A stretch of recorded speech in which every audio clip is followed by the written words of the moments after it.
What's going on in Russia? I must say I'm puzzled, and I'll try and explain why I'm puzzled, because there's so many things to juggle when considering what's happening in Kherson. First of all, we've got to remember that Russia has a tradition of retreat. They retreated from its offensive position around Kyiv. It retreated from Snake Island, of course, from Kharkiv. But why would it retreat from Kherson, which is the capital city of the region that it claimed control of, only in October? And more than that, the decision for retreat seems to have been taken in October. That is bizarre. Now, of course, if you look at the practical problems for Russia, they are extraordinary, and all praise to Ukraine for pursuing this doggedly. Once Ukraine had access to the HIMARS systems, it was able to pinpoint its strikes. And of course, Russia's pinpointing of strikes was often far out. It was just chaotic. But Ukrainian targeted strikes have been very effective, very efficient. And Ukraine realized that what it should be doing was attacking the logistical systems, the supply routes, the weapons dumps, the bridges that were necessary. And although the rockets they were using were not hugely efficacious in destroying bridges, they could cause enough damage so that the Russians were unable to repair them enough for machines to drive over them. So the Russians resorted to supplying Kherson with boats, or by boats, up the Dnipro River. And it wasn't really very effective. They couldn't put a lot of stuff on a boat, first of all. And secondly, that boat could itself be targeted, not very effectively, but it could be targeted, again, with the long-range shells. All of this made Kherson very difficult to defend. It would have to become a fortress to be defensible.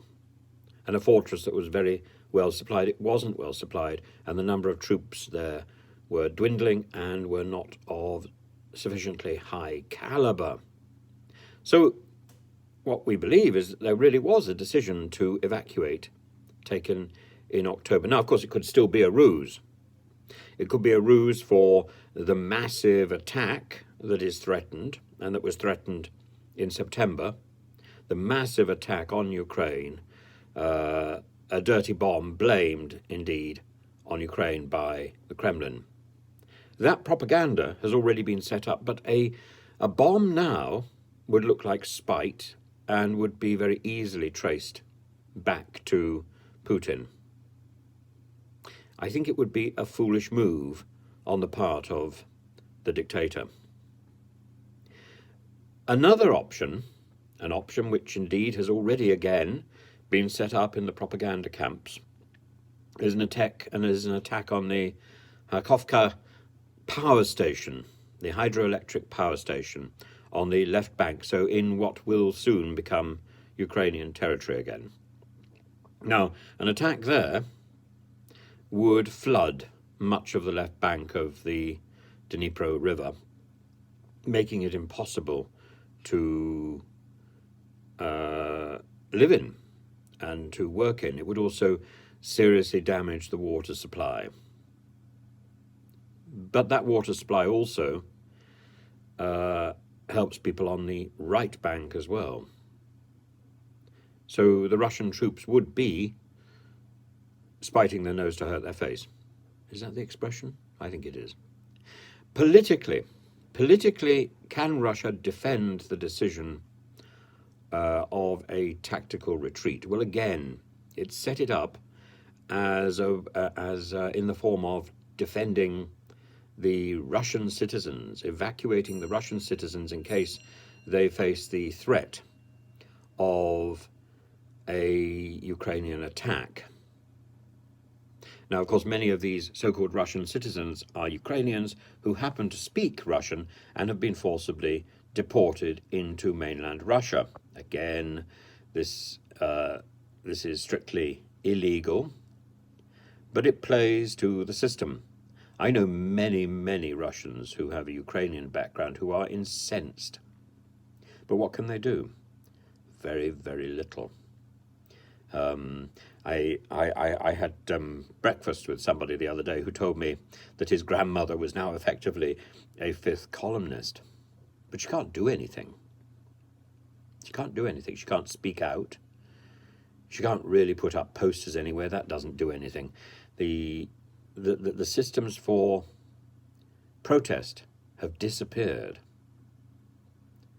And possibly we need to look to Russia to see how the very active Russians will find a way of getting around this, because that way may well be the future of protests around the world. At the moment, we haven't got anything. But I have no doubt the extraordinarily canny Russians will find a way. They will find a way, as surely as chaos theory. So politically, Russia can say that it still controls 75% of the region that it claimed in October, even if it doesn't actually claim the regional capital. There is a story that the Kremlin has indeed removed the bones of important regional saints and heroes from the cathedral in Kherson. So again, they can claim that they have the heart of Kherson. This is a story it can sell.